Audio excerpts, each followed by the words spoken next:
you get your money back in a year or 18 months based on the margin.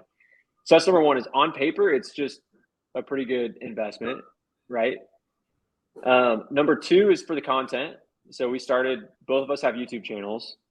I thought it was just going to be great content. Like either I'm gonna buy this and it's going to be a total dumpster fire, and like I'm going to lose money, and that it'd be good to film that because then people can see, okay, it's not all it's hyped up to be, right?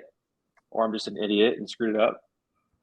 Or it goes well, and then I buy more, and people can watch that. They're like, oh, okay, well, from the beginning, I've been filming how I found the people, how I thought about buying it, how I made an offer, first time I filled it, first time I got money from it. Like, I think that's good content.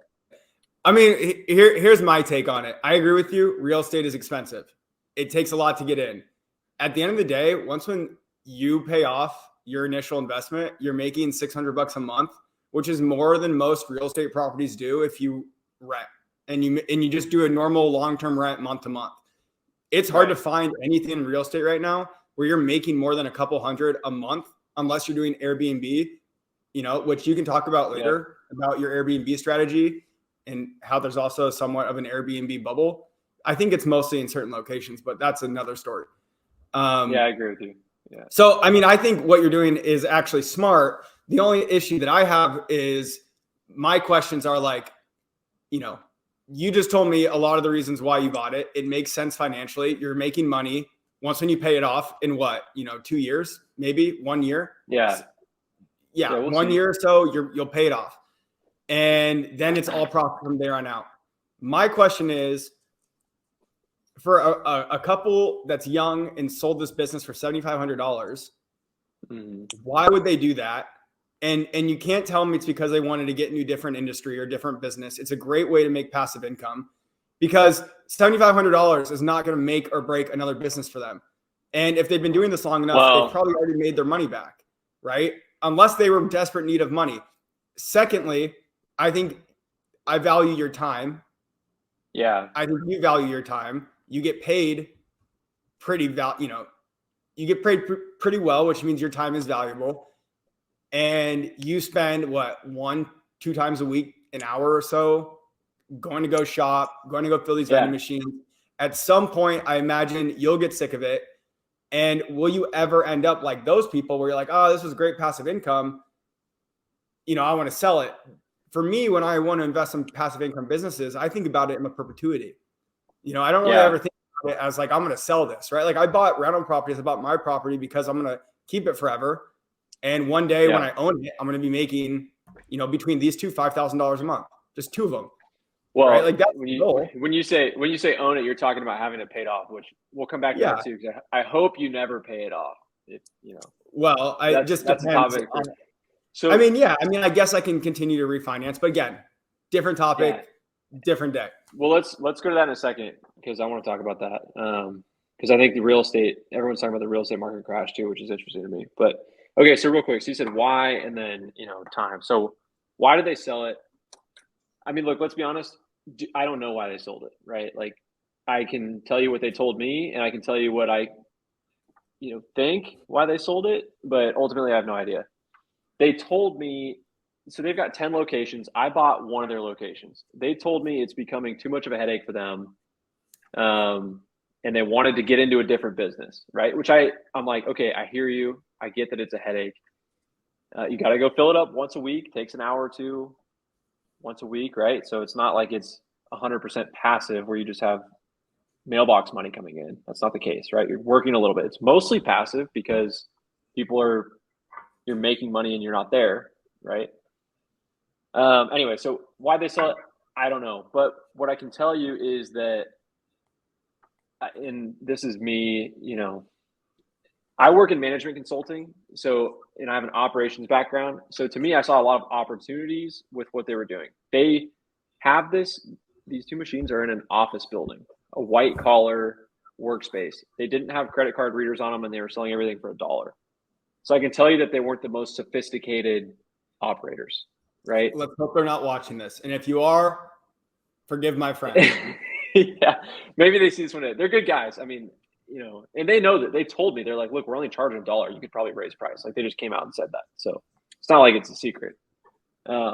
But anyway, so I saw just a value add opportunity that I don't think they really appreciated, because when you know a lot about business, you know that the amount of money a business makes, whether it's a piece of real estate or a vending machine or a lemonade stand, like the amount of money you make is directly correlated with the value. So if you make more money, it's more valuable. So to me, I'm like, I'll pay $7,500 for what it's doing today, right now, and they'll sell it for that, for what it's doing today, right now. But I'm going to go in and I'm going to raise prices, which I already did. Candy bars are now $1.75. Not selling Snickers for $1 when it cost me 80 cents. And I put credit card readers on there because everyone in there is like you and me walking around with credit cards. They don't have cash. I don't even carry Yeah. cash. Yeah. No. So again, I'm talking about why I bought it again, but question why they sold it, I don't know. They said it was a headache. And maybe it's a headache, right? But another side note is, for me, I work from home all day, every single day, and I got to get out of the house sometimes. And if I need to, make a business trip to Costco and go go fill up some vending machines, that's, to me, that's fun right now. Maybe in the future it's not, but I can outsource it to somebody, which you and I have talked about. Which is kind of what I wanted to say. It's like, to me, any business that you're making money and you've already returned, gotten your return on your investment, I don't feel that that's a headache. I feel that that's like a great opportunity. You I know what think I mean? And feels and good, and like and like you said, the outsourcing, right? It's like, find a high school student who wants to work, spend 2 hours a week, pay him $20 to do those 2 hours, or $20 an exactly. hour, makes $40.